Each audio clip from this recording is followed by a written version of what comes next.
ओम शांति। अॼु जी मिली तारीख़ है 27/9/2024। मिठा मिठा बाप दादा चवंदा मीठे मीठे ॿार यादि जी महिनत तव्हां सभिनि खे करणी आहे। तव्हां पंहिंजी खे आत्मा सम्झी मूंखे मुंहिंजे बाप खे यादि करो त मां तव्हांखे सभु पापनि सां मुक्त करे ॾींदमि। प्रश्न: सर्व जी सदगति जो स्थान कहिड़ो आहे जंहिंजे महत्व जो सॼी दुनिया खे पतो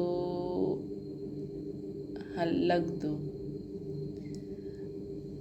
जंहिंजे महत्व खे सॼी दुनिया खे पतो लॻी वेंदो। उत्तर आहे आबू भूमि आहे सर्व जी सदगति जो स्थान। तव्हां ब्रह्म कुमारी जे साम्हूं ब्रैकेट में लिखी सघंदा आहियो, हीअ सर्वोत्तम तीर्थ स्थान आहे। सॼी दुनिया जी सदगति हितां खां थियणी आहे। सर्व जो सदगति दाता बाप ऐं आदम ब्रह्मा हिते वेही करे सभिनि जी सदगति कंदा आहिनि। आदम अर्थात आदमी, उहा देवता न आहे। उन्हनि खे भॻवान बि न चई सघंदासीं।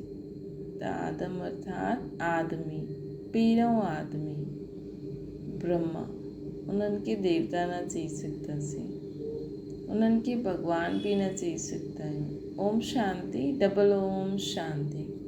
श्री हिकु बाप जी बि दादाजी आहे। ॿिन्हिनि जी आत्मा न, उहा आहे परमात्मा, इहा आहे आत्मा। उहे बि लक्ष्य बतलाईंदा आहिनि कि असां परमधाम जा रहवासी आहियूं। ॿई ईअं ई चईंदा आहिनि। बाप बि चईंदा आहिनि ओम शांति, इहे बि चईंदा आहिनि ओम शांति। ॿार बि चईंदा आहिनि ओम शांति, अर्थात असां आत्मा आहियूं, शांति धाम जा निवासी आहियूं। हिते अलॻि अलॻि थी करे वेहणो आहे, अंग सां अंग न मिलणो खपे। छो जी हर हिक जी अवस्था में योग में राति ॾींहं जो फ़र्क़ु आहे। कोई ॾाढो सुठो यादि कंदो आहे, कोई बिल्कुलु यादि न करे सघंदा आहिनि। त जो बिल्कुलु यादि न कंदा आहिनि उहे पापात्मा तमो प्रधान आहिनि, ऐं जो यादि कंदा आहिनि उहा थी विया पुण्य आत्मा सतो प्रधान। ॾाढो फ़र्क़ु थी वियो न। घर में भले इकट्ठा रहंदा आहिनि परंतु फ़र्क़ु त पवंदो आहे न। इन करे ई त भॻवान में भागवत में आसुरी नाम ॻायल आहे। घर में भले इकट्ठा रहंदा आहिनि परंतु फ़र्क़ु त पवंदो आहे न। इन करे ई भागवत में आसुरी नाम ॻायल आहिनि। हिन समय जी ही ॻाल्हि आहे। बाप वे ॿारनि खे सम्झाईंदा आहिनि, इहे ईश्वर चरित्र जो भक्ति मार्ग में ॻाईंदा आहिनि। सत्युग में त कुझु बि यादि न रहंदो, सभु भुलिजी वेंदा। बाप हाणे ई शिक्षा ॾींदा आहिनि। सत्युग में त इहे भुलिजी वेंदा। पोइ द्वापर में शास्त्र आदि ठाहींदा आहिनि ऐं कोशिशि कंदा आहिनि राजयोग सिखलाइण जी, परंतु राजयोग त कोई सिखलाए न सघे न। उहो त बाप जॾहिं सम्मुख ईंदा आहिनि तॾहिं अची करे असांखे सिखलाइनि। तव्हां ॼाणंदा आहियो कीअं बाप राजयोग सिखलाईंदा आहिनि। पोइ 5000 वर्ष पोइ अची करे ईअं ई चईंदा, मिठे मिठे रूहानी ॿार, हीअं कॾहिं बि कोई मनुष्य खे चई न सघे, न देवताउनि खे चईंदा। हिकु रूहानी बाप ई रूहानी ॿारनि खे चईंदा आहिनि। हिकु बार पाठ वॼायो, पोइ 5000 वर्ष पोइ पाठ वॼाईंदा। छो जी पोइ तव्हां सीढ़ी उतरंदा आहियो न। तव्हांजी बुद्धि में हाणे आदि मध्य अंत जो राज आहे। ॼाणंदा आहियो उहो शांति धाम अथवा परम धाम। असां आत्मायूं भिन्न भिन्न धर्म जी सभु नंबरवार हुते रहंदियूं आहिनि। असां आत्मायूं भिन्न भिन्न धर्म जी सभु नंबरवार परमधाम में रहंदा आहियूं, निराकारी दुनिया में। जीअं स्टार्स ॾिसंदा आहियो न, उहा कीअं बीठा आहिनि, कुझु ॾिसण में बि न ईंदा आहिनि। मथ में कोई चीज़ न आहे, ब्रह्म तत्व आहे। जीअं स्टार्स ॾिसंदा आहिनि न कीअं बीठा हूंदा आहिनि, कुझु ॾिसण में न ईंदा आहिनि, है न। मथे में कोई चीज़ न आहे, ब्रह्म तत्व आहे। हिते तव्हां धरती ते बीठा आहियो, इहा आहे कर्म क्षेत्र। हिते असां धरती ते बीठा आहियूं, इहा आहे कर्म क्षेत्र। हिते अची करे शरीर वठी करे कर्म कंदा आहियो। बाबा सम्झाईंदा आहिनि, तव्हां जॾहिं मूंखां वरसो पाईंदा आहियो त 21 जन्म तव्हांजा करम अकरम थी वेंदा आहिनि। शिवजी उते रावण शिवजी बाबा चईंदा आहिनि हिते अची करे कर्म कंदा आहिनि। आत्मा बाबा सम्झाईंदा आहिनि तव्हां जॾहिं मूंखां वरसो पाईंदा आहियो त 21 जन्म तव्हांजा करम अकरम थी वेंदा आहिनि। छोजी उते रावण राज्य ई न हूंदो आहे, उहो आहे ईश्वर जो राज्य। इन करे उते करम अकरम थींदा आहिनि जो हाणे ईश्वर स्वयं स्थापना करनि था ॿारनि द्वारा। ॿारनि खे सम्झाईंदा आहिनि शिव बाबा खे यादि करो त स्वर्ग जो मालिक ठहो। स्वर्ग शिव बाबा स्थापना कई त शिव बाबा खे ऐं सुखधाम खे यादि करो। पहिरियों शांतीधाम खे यादि करो त चक्र बि यादि ईंदो। ॿार भुलिजी वेंदा आहिनि, इन करे घड़ी घड़ी यादि कराइणो पवंदो आहे। हे मिठे मिठे ॿार, पंहिंजी खे आत्मा सम्झो, मुंहिंज बाप खे यादि करो त तव्हांजा सभु पाप भस्म थी वेंदा। प्रतिज्ञा कंदा आहिनि तव्हां यादि कंदव त पापनि सां मुक्त कंदमि। बाप ही पतित पावन सर्वशक्तिवान अथॉरिटी आहे। बाबा सां प्रतिज्ञा कंदा आहिनि कि अगरि तव्हां मूंखे यादि कंदव त तव्हांजे सभु पापनि सां तव्हांखे मुक्त करे छॾंदमि। बाप ही पतित पावन सर्वशक्तिवान अथॉरिटी आहे न। बाबा चाहिनि त हिकु सेकेंड में सभिनि खे पावन ठाहे मथे वठी हली सघंदा आहिनि। एॾो शक्तिशाली आत्मा। उन्हनि खे वर्ल्ड ऑलमाइटी अथॉरिटी चइबो आहे। उहे सॼे विश्व जे आदि मध्य अंत खे ॼाणंदा आहिनि। वेद शास्त्र आदि सभिनि खे ॼाणंदा आहिनि। तॾहिं त चईंदा आहिनि इन्हनि में कोई सार न आहे। गीता में बि कोई सार न आहे, बल उहा सर्वशास्त्रमयी शिरोमणी आहे। माई बाप बाक़ी सभु ॿार आहिनि। जीअं पहिरियों प्रजापिता ब्रह्मा बाक़ी सभु ॿार आहिनि त प्रजापिता ब्रह्मा खे आदम चईंदा आहिनि। आदम मतिलबु आदमी, मनुष्य आहे न, त इन्हनि खे देवता न चईंदासीं। एडम खे आदम चईंदा आहिनि। भक्त माण्हू ब्रह्मा एडम खे देवता चई ॾींदा आहिनि। बाप बि सम्झाईंदा आहिनि एडम अर्थात आदमी, न देवता न भगवान। लक्ष्मी नारायण आहिनि देवता। डीटिज़म पैराडाइज़ में आहे। नई दुनिया आहे न, उहा आहे वंडर ऑफ द वर्ल्ड, स्वर्ग। बाक़ी त सभु माया जा वंडर्स आहिनि। द्वापर खां पोइ माया जा वंडर्स हूंदा आहिनि। ईश्वर वंडर आहे हेवन, है न, जाते केॾो सारो सोनो हूंदो, हीरा ईंदा। स्वर्ग जो बाप ई स्थापना कंदा आहिनि। हाणे स्थापना थिए थी। इहे जो दिलवाड़ा मंदिर आहे, इन जी वैल्यूज़ जो कंहिंखे बि पतो न आहे।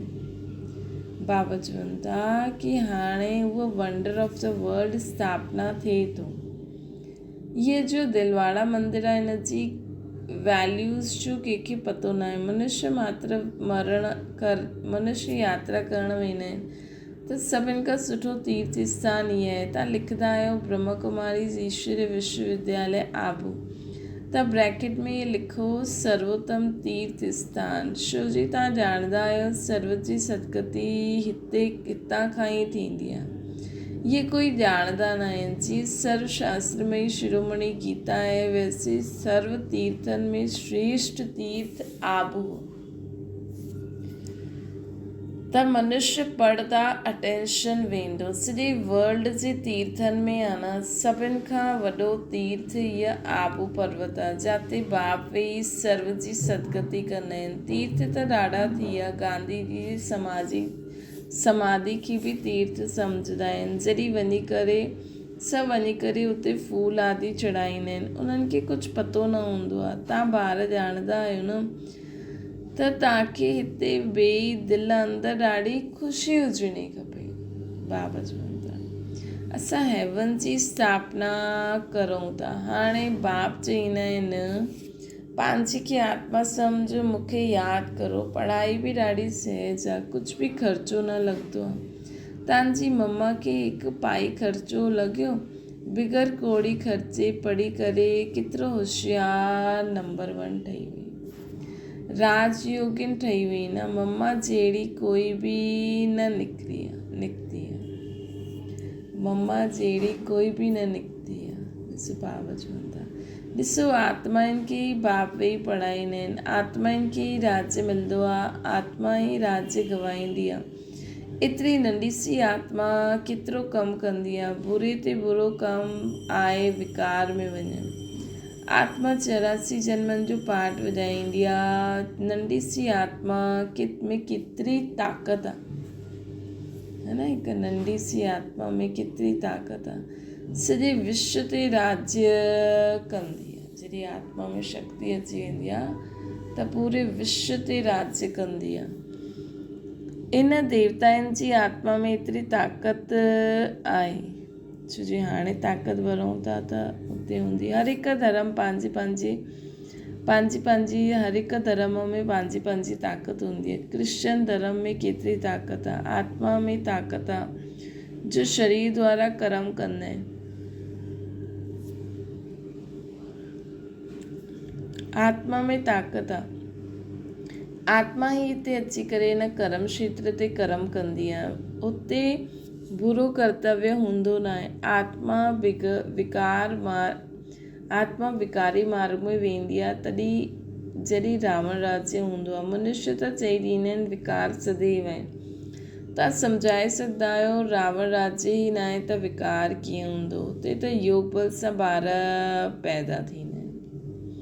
भारत जो प्राचीन राजयोग मशहूरु आहे न, ॾाढो सिखणु चाहींदा आहिनि, परंतु जॾहिं तव्हां सिखलायो तॾहिं त ॿियो त कोई सिखलाए न सघे। जीअं महर्षि हुयो, केतिरी महिनत कंदा हुआ योग सिखलाइण लाइ, परंतु दुनिया धोखाधड़ी जानती हुई कि हठ योगी, परंतु दुनिया थोरी ॼाणदी हुई कि हठ योगी राजयोग कीअं सिखाए सघंदो आहे।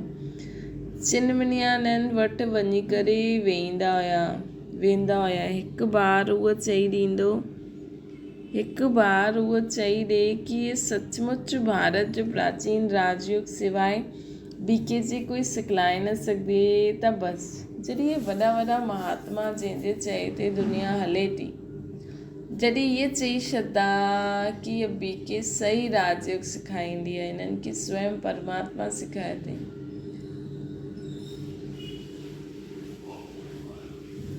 त सचमुच ईंदा। परंतु अहिड़ो क़ाइदो न आहे जो सभी जो हाणे इहा आवाज़ थी सभु थोरी सम्झंदा। ॾाढी महिनत आहे, महिमा बि ॾाढी पिछाड़ी में आहे। चईंदा आहिनि न, ओहो प्रभु, ओहो शिव बाबा, तव्हांजी लीला आहे। हाणे तव्हां सम्झंदा आहियो तव्हां वटि तव्हांजे सिवाइ सुप्रीम टीचर, सुप्रीम सतगुरु ॿियो कोई सम्झंदो ई न आहे। असांजे सिवाइ बाप खे सुप्रीम बाप, सुप्रीम टीचर, सुप्रीम सतगुरु, है न। सतगुरु सां पोइ सुप्रीम ईअं कोई चई न सघंदो आहे। हिते बि ॾाढा आहिनि जेके हलंदे माया हैरान करे ॾींदी आहे, त बिल्कुलु बेसम्झ थी पईंदा आहिनि। वॾी मंज़िल आहे न, युद्ध जो मैदान आहे, इन में माया विघ्न ॾाढो विझंदी आहे। उहे माण्हू विनाश जे लाइ तयारी कंदा आहिनि। तव्हां हिते 5 विकार खे पूरी रीति जीतण जो पुरुषार्थ था करो। असां अहिड़ी स्टेज प्राप्त करण जे लाइ पुरुषार्थ था करूं कि असांखे अपवित्रता जी अविद्या थी वञे, असां पूरो ब्रह्मचारी थी वञूं। निराकार रूप में शिव बाप, साकार रूप में ब्रह्मा बाबा जीअं थी वञे, मतिलबु फ़रिश्तो थी वञो। निराकार रूप ऐं फ़रिश्तो रूप, है न। असांजो इहो ई पुरुषार्थ आहे।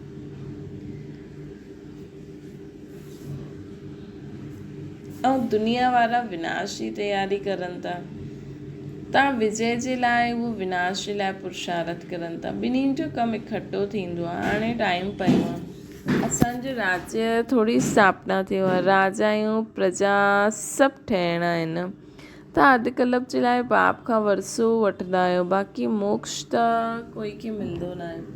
उहो माण्हू भले चईंदा आहिनि फलाणे मोक्ष खे पातो, मरण खां पोइ उनखे थोरी मालूम आहे उहो काॾे वियो, ईअं ई कपोड़ा मारदा रहंदा आहिनि। तव्हां ॼाणंदा आहियो जो शरीर छॾंदा आहिनि उहो पोइ ॿियो शरीर ज़रूरु वठंदा, मोक्ष पाए न सघंदा। ईअं न ॿुधो पानी में लीन थी वियो। बाप चईंदा आहिनि इहे शास्त्र आदि सभु भक्ति मार्ग जी सामग्री आहे।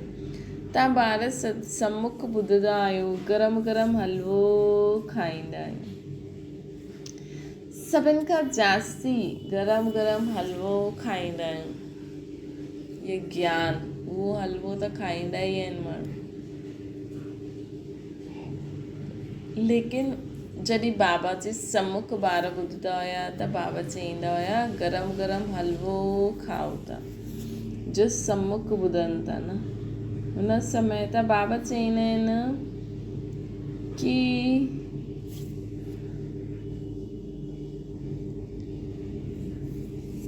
बाबा चईंदा आहिनि कि जो हिते सम्मुख ॿुधण ईंदा आहिनि उहो जीअं गरम गरम हलवो खाईंदा आहिनि। सभिनि खां जास्ती गरम हलवो केरु खाईंदो आहे त कंहिं चई ब्रह्मा बाबा, श्री ब्रह्मा बाबा त सभिनि खां पहिरियों ॿुधंदा हुया न।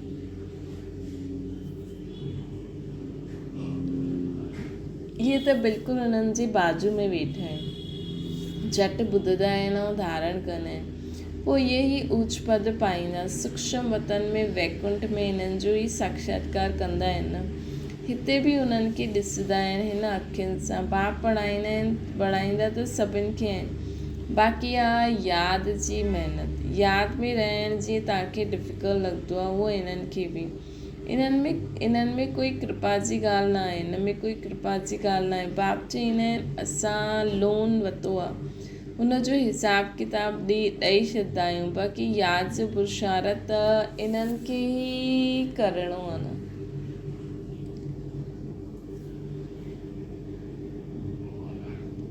बाक़ी यादि जो पुरुषार्थ त ब्रह्मा बाबा खे ख़ुदि खे ई करिणो, सम्झंदा बि आहिनि बाजू में वेठो आहे। बाप खे असां यादि कंदा आहियूं पोइ बि भुलिजी वेंदा आहियूं। सभिनि खां जास्ती महिनत हिननि खे करणी पवंदी आहे, छो जो युद्ध जे मैदान में जो महारथी पहलवान हूंदा आहिनि न, जीअं हनुमान जो मिसाल आहे त उन्हनि जी माया परीक्षा वरिती, छो जो महावीर हुयो न, जेतिरो जास्ती पहलवान ओतिरो जास्ती माया परीक्षा वठंदी आहे।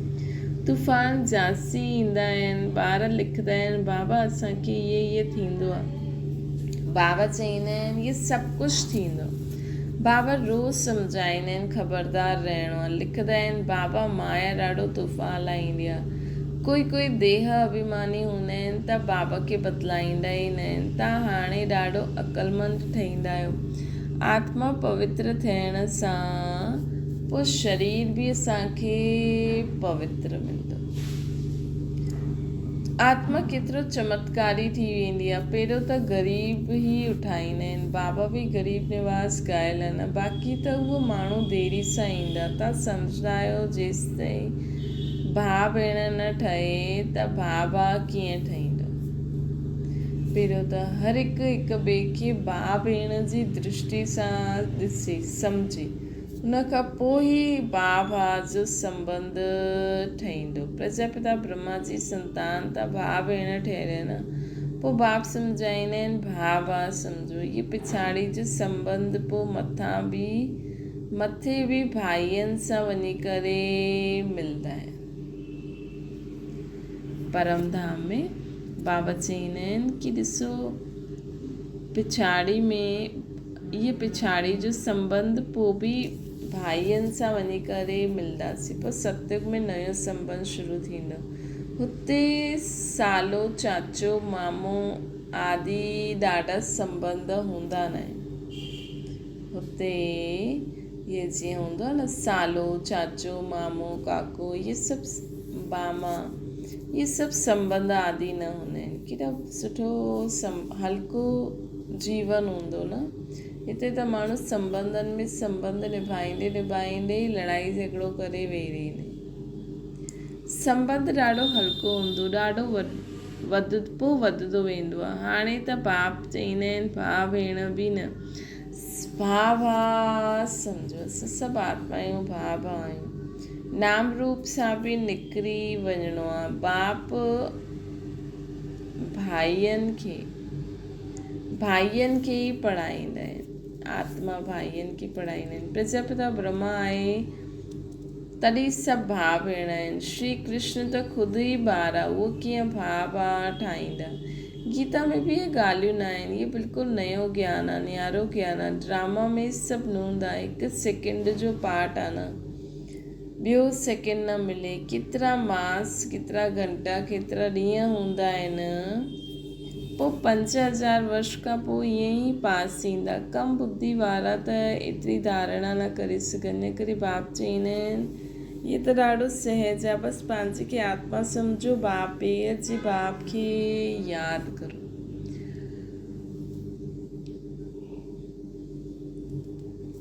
पुराणी दुनिया जो विनाश बि थियणो आहे। बाप चईंदा आहिनि मां ईंदो ई तॾहिं आहियां जबकि संगम आहे, पुराणी ख़तमु नयो अचणु।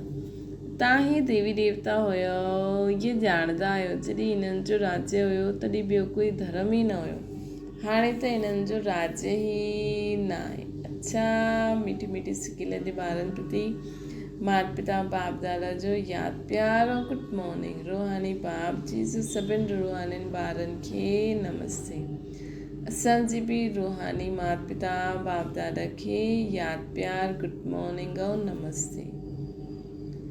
धारणा जे लाइ मुख्य सार, हाणे पिछाड़ी जो समय आहे, वापसि घर हलणो आहे। इन करे पंहिंजी बुद्धि सभु नाम रूप सां कढी छॾो।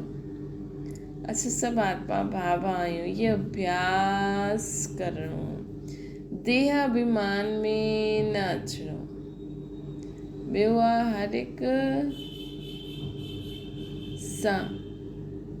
हर हिक जी अवस्था ऐं योग में राति ॾींहं जो फ़र्क़ु आहे। हिन करे अलॻि अलॻि थी करे वेहणो आहे।